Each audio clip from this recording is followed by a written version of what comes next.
Hi. First of all, I'd like to just welcome everyone. I'm so glad you're here with us tonight.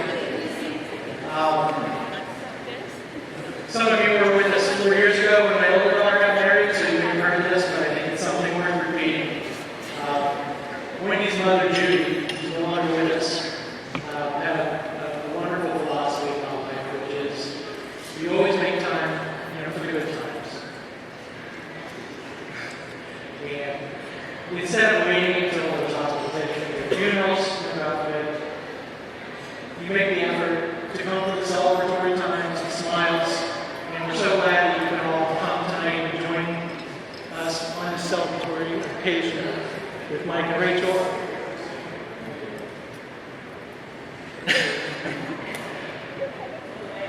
Speaking of which, I'd also like to just take a moment to think about those who couldn't be here with us tonight. So we did have some pictures out for some who obviously are not able to be with us. But even my own parents were not able to make the trip tonight. They're elderly. They've been married for 69 years now, this past January. They've been a wonderful example for Wendy and I both all these years that we've been married. And hopeful that they'll be an example for Mike and Rachel. Speaking of Rachel, just had a couple of points I wanted to talk about. She's always been, just such a wonderful, smart child. A little bit on the dramatic side at times. Just a little. There was one time when Wendy and Rachel were waiting for Jenny to come out of school one day. Rachel was about a year old. And she had a tantrum about something. I'm sure nobody remembers when the tantrum was over, but it was one of those good head-banging tantrums that she was pretty good at. So she started banging her head, but it was unfortunately a hard floor. So she learned real quick that didn't work out. So she stopped the tantrum, moved and found a nice carpeted area, and then picked up the tantrum again in a little bit softer way. And then there was a time when she was 4 years old. Her grandmother was getting ready to read her a book. And she said, "Grandma, do you want me to read the story to you?" She said, but don't tell Mom. She was worried that if we knew that she could read, then she wouldn't get her bedtime stories.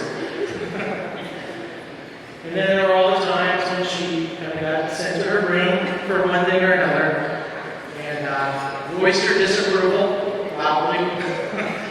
But with Rachel, it was a little different. She would be kind of screaming at the top of her lungs at the bottom of the stairs, and by the time she got to the top, she was what we call screaming, singing, and everything was put to words, to music. It was the same. She was still voicing how unhappy she was, but it was all very miserable at that point. She's always loved music. But we've always said Rachel was one who would always set the tone in the room. If she was happy, it was everybody was happy. She kind of brought the whole room up. And at times, if she wasn't happy, you kind of got that side of her as well. But I kind of get the feeling that tonight we're in for a good one. Oh, yeah. And just a story about Mike that I thought was interesting to share. So Mike, I'm sure that everyone who knows Mike knows he's a little bit old-fashioned at times, maybe. We were at my aunt's lake. One time, I think I was grilling something, and Mike walked over to me, and he was just sweating profusely, and almost hyperventilating. And finally, he got some words out, and he actually came over to ask me for a blessing for him, for Rachel to be married. And of course, I said yes. And I was amused. I kind of thought to myself, it was kind of silly that he was that upset, to come talk to me. But then I kind of thought to myself, you know what? That's exactly how I would have been if I had to go to tell Rachel that I had said no. So, I understood how it felt.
the family. And like, we don't have a class, but I'd like for everyone to raise their glasses and help me as we wish Rachel and Mike a very long life together with all the happiness and joy that life can bring. I know that we'll be there with you as much as we can, and whatever life brings, know that you'll face it together and you'll have one another. So congratulations, we love you guys.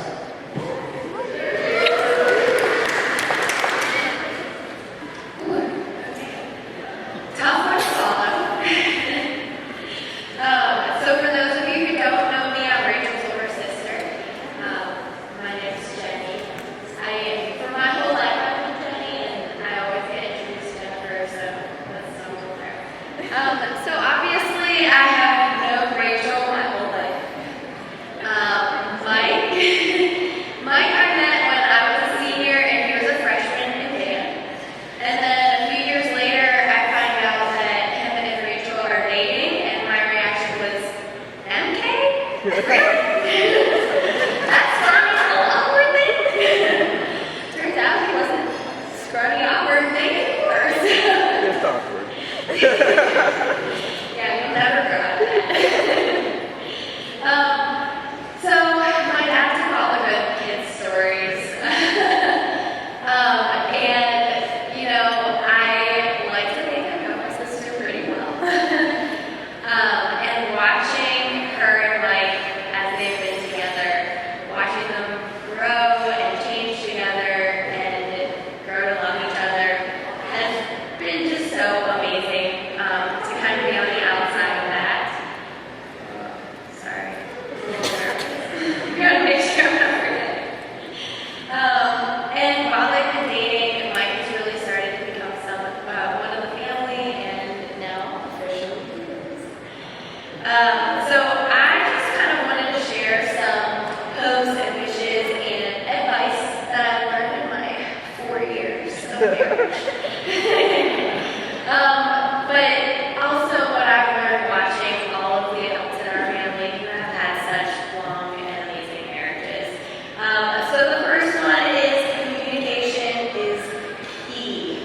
You will argue and disagree, and it will suck, but don't stop communicating. Make sure that you always tell each other the truth, you're honest, and Mike, every once in a while, it's okay to keep a secret for a surprise.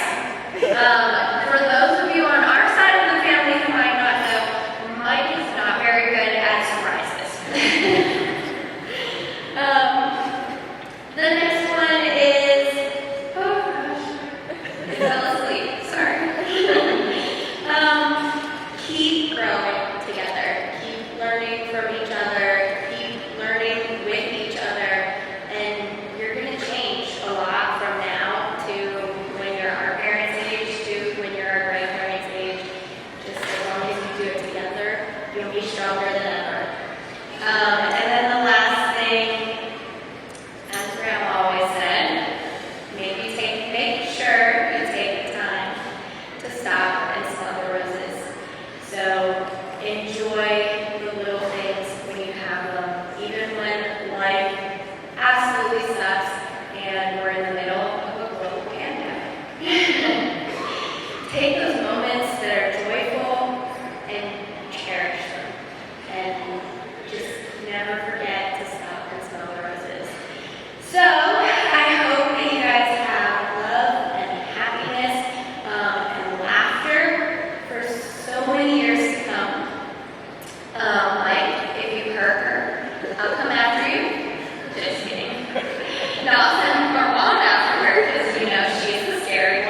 So I'm going to keep this relatively brief, but I know, Rachel, that you've been there through good times and bad already.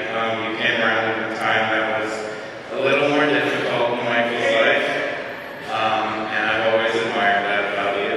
I know when you guys moved down to Virginia, you guys have had schedules that don't align, and you've been somewhat alone down there for the whole time you've been down there. I know Jenny's close, but it's not the same. It's right next door.